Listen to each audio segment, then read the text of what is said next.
आहे की त्यांना अमेरिकेपुढे इतर कोणतेही देश दिसत नाहीत किंवा कोणतीही त्यांची असा ऍक्सिस दिसत नाही देशांचा किंवा कुठला असा व्यक्ती दिसत नाही की जिथे आपलं मोदी साहेबांचं नाव घेतलं.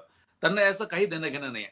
त्यांना फक्त त्यांच्या देशात काय करायचं आहे आणि सगळ्यात महत्वाचं म्हणजे की ज्या पद्धतीने अमेरिकन लोकांनी त्यांना निवडून दिलं, त्यांना दाखवायचं आहे, त्यांच्या वोटर्सना दाखवायचं की आम्ही काहीतरी करतो आहोत आणि शॉर्ट पिरियडमध्ये करतो आहोत.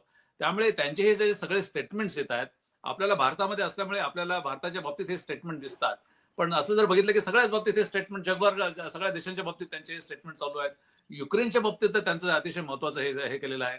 दुसरं असं आहे की ते कुठल्यापर्यंत खरं म्हणजे की अमेरिकन लोकशाही ही जागतिक लोकशाही सुदृढ करण्याची की व्यवस्था म्हणून आपण त्याच्याकडे बघतो आणि हे काय.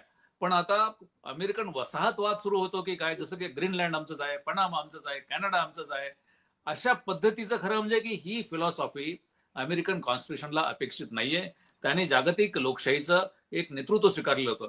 अशा वेळेस हे जे सध्याचे जे वक्तव्य येतात ते केवळ भारतासाठी नाहीये, ते जागतिक पातळीवर होत आहेत आणि त्यांनी भारताला खरं म्हणजे एक्सेप्शन केलेलं नाहीये.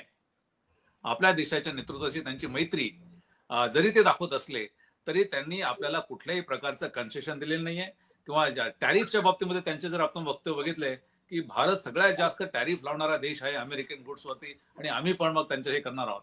खरं म्हणजे की याचा फायदा दोघांनाही होणार नाही, तोटा मात्र भारताला आणि अमेरिकेला जास्त होणार आहे या सगळ्या गोष्टीमध्ये.